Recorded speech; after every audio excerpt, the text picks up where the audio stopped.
Right, week 5, everybody.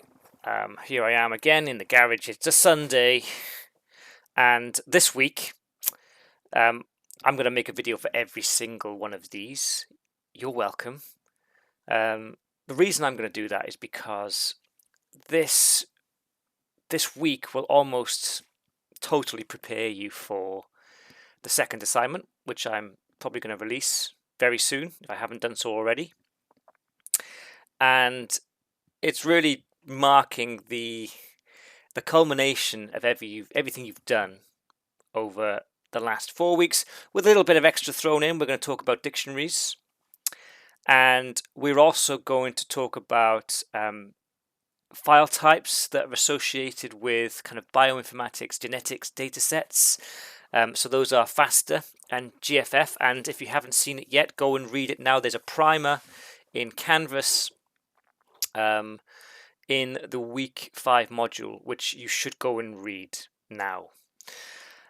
Full disclosure, for our second assignment, I'm only really going to need you to handle FASTA files. So that GFF data, it's for interest at the moment. We don't need to handle those. You can. This will hopefully this will make it a lot more sense as we go through here and start answering these questions.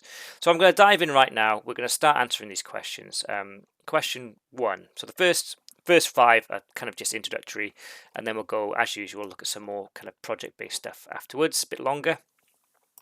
So question 1, I've got my I'm ready. I've got my Visual Studio Code running. Now what I've done this week is I've actually created a folder called Week 5 on my computer, and then I've done File, Open, and I'm in 733, but I've specifically opened up that file. Now I recommend you do that right now.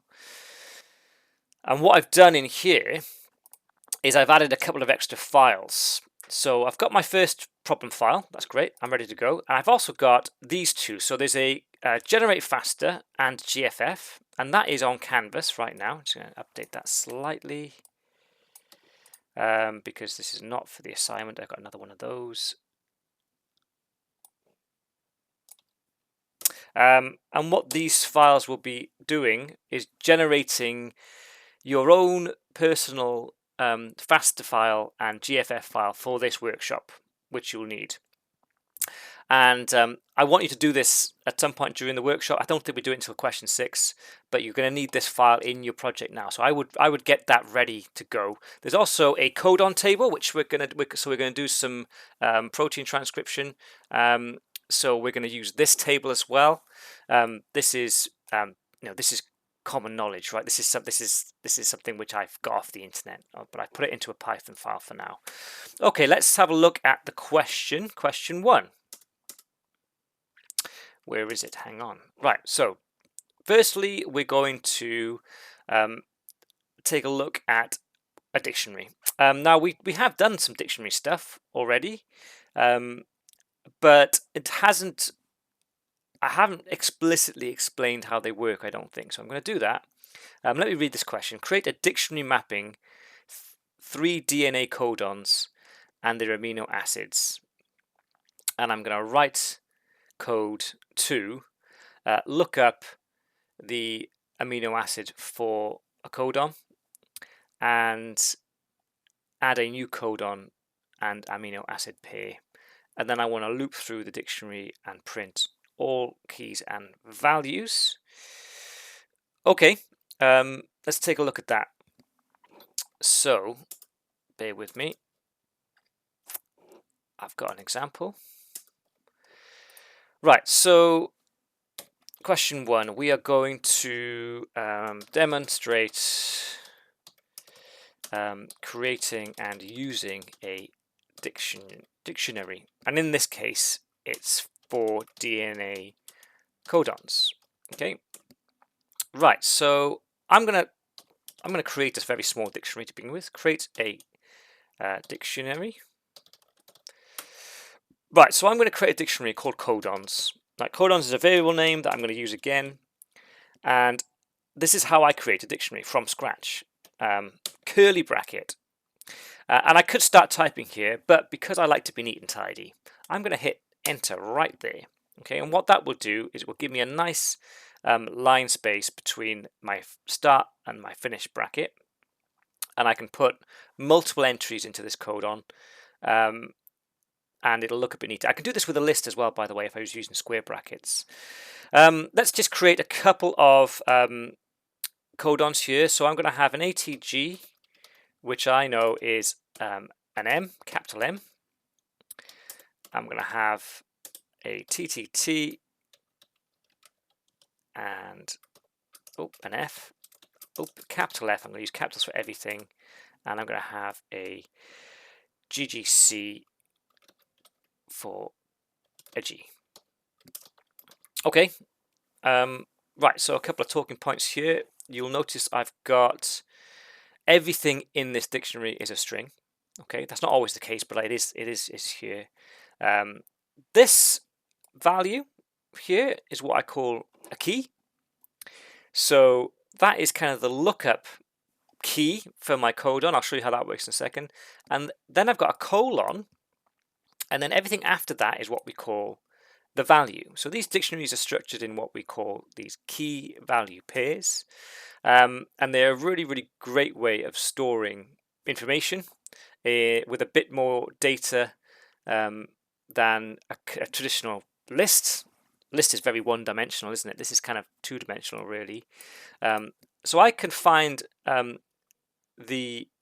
which protein I need for any triplet of DNA bases by looking up the triplet.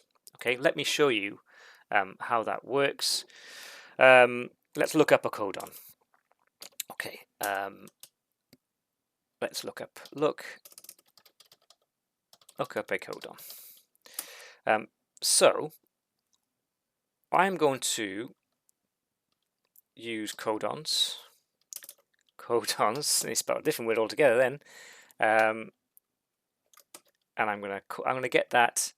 Where was it?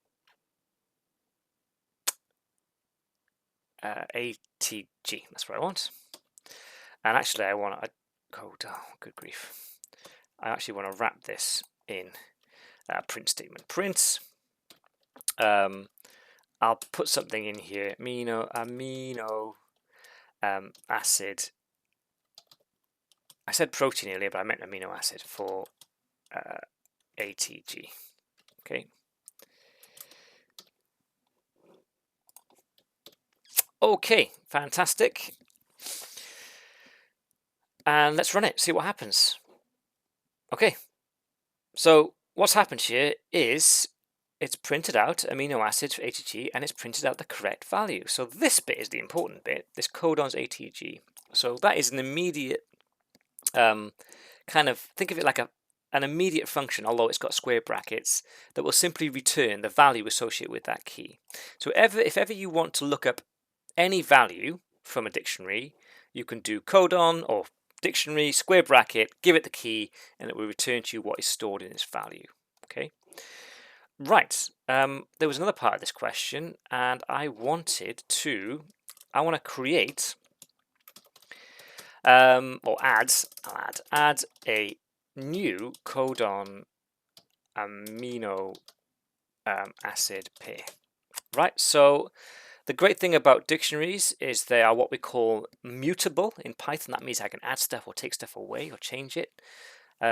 So I can add something to a dictionary in a really, really simple way. In fact, it's easier than I would do this for a list. For a list, I would do .append new item. I don't even need to do that here. So I can just do codons, and I can use that that key lookup again, but instead of calling one I've already got, I'm going to create a completely new one, TGG, and I'm going to assign to it using the equal sign a W.